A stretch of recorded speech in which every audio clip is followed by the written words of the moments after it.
Hi, it's Busiswa, and it is a beautiful Monday morning. I just finished my album. I just submitted it for mastering, and I felt like I just needed to get something off my chest. In the years between 2013 and 2019, I was in not one, but two abusive relationships. The first was with Sfiso Mazibuko, who abused me physically, psychologically, and emotionally.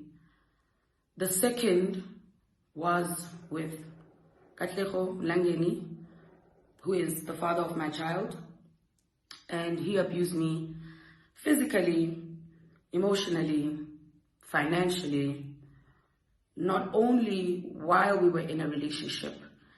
He also came after me about 4 months after our breakup to beat me up once again for seeing me out with someone else. I'm not making this video to talk about these two individuals. I'm making this video to address a few things, particularly about gender-based violence, but also to talk to women and girls who have or who may ever find themselves in those situations.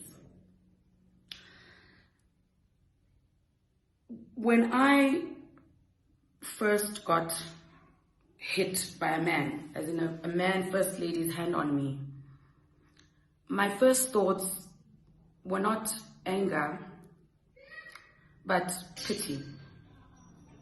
I was in love, and I thought that the person that I was in love with was going through some things, and I felt I needed to help them get through those things. I tried different things during the relationships, and from therapy to anger management classes to speaking with the elders to prayer, to education and information sharing, I really thought that abuse is something that you can get through with your partner. I'm here to say to ladies who are in abusive relationships or who will ever come across that situation, God forbid, you can't. It's not your place. It's not your responsibility. It's not your job to change an abuser.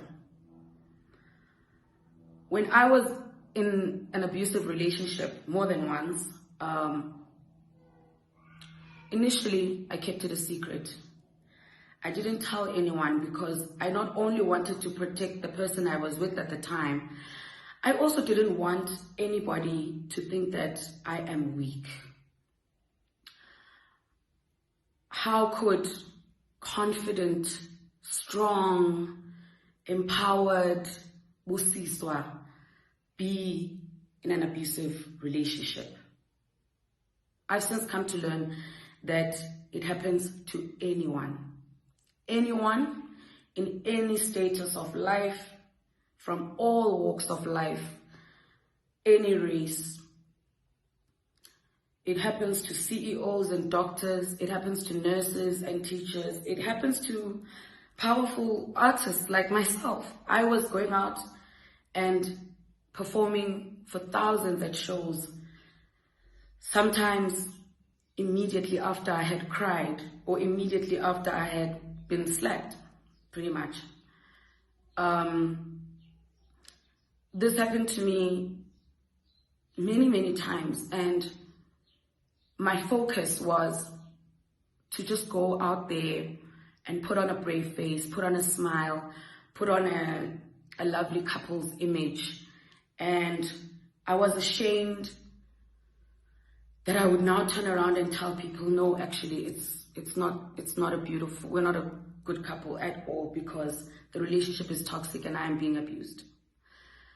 I felt like something about it was my fault. There were many things I felt like I needed to change about myself to stop the abuse. I realize now that it's not me. It is not your fault. You do not deserve to be abused. Nobody deserves to be abused. Because you are weaker physically in your relationship does not give anybody a right to manipulate you, to guilt trip you, especially not to beat you up. During these relationships, another thing that really made me stay was the fact that I was a public figure and it would just be pure entertainment for everyone. You know, if people knew what was happening in my personal life, it wouldn't affect them the way it affects me, my friends, my family, my loved ones. It would just be a form of entertainment. You know, people will make jokes about it and then move on. And so I felt like I have to go through it alone. I felt like I can't involve anyone because it will hang over my career and somehow hinder my career. I have now come to learn that because it's not my fault, I don't have to carry it as a burden when someone is being abusive to me. I don't have to protect them. I don't have to lie for them.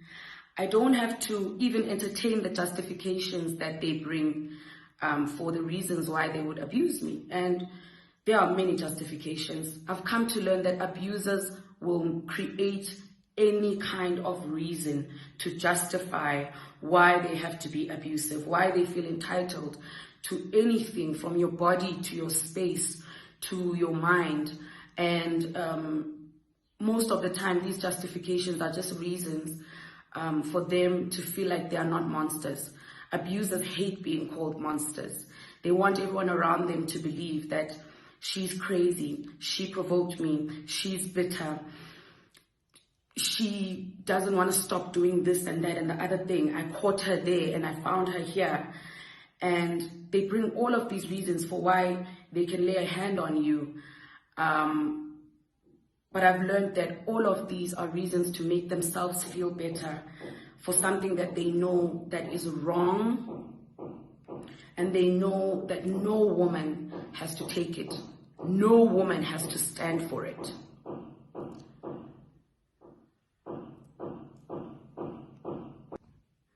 Abusers know that if they find different reasons to justify their behavior, then the people around them will continue to support them, will continue to pity them, will continue to give them work, and will continue to believe that they are worthy of empathy and sympathy from the community, while believing that the woman surely must have done something to deserve it.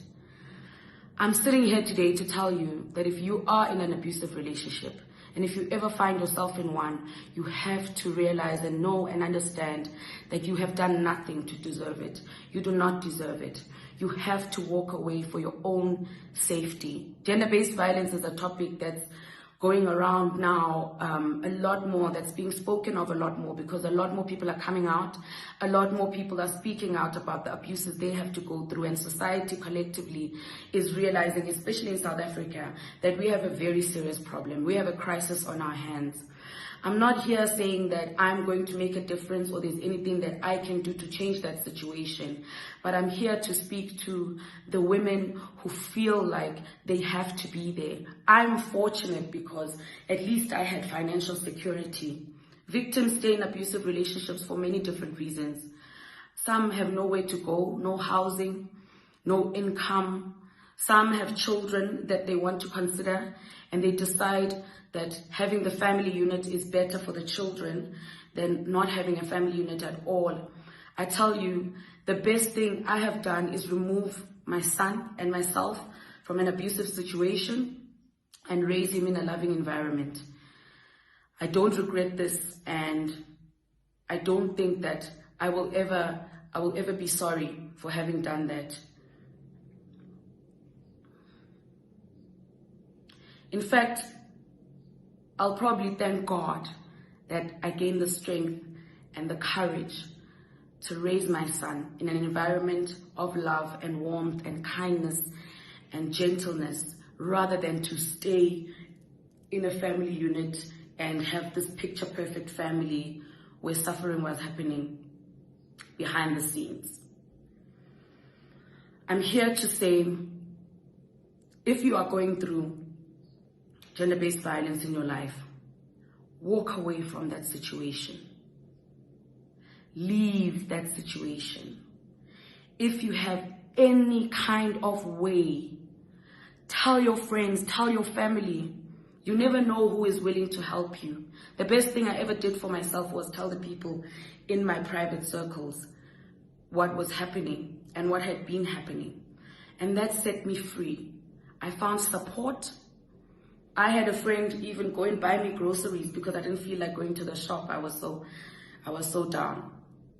I could have been in a depressive state if I didn't start telling the people in my life that yes, I have been abused multiple times, and it's continued to happen to a point where I'm scared for my life. I don't know if I'll walk outside or if I'll be in a restaurant and be followed home. I don't know if I'm safe, because the people who abused me know where I stay currently.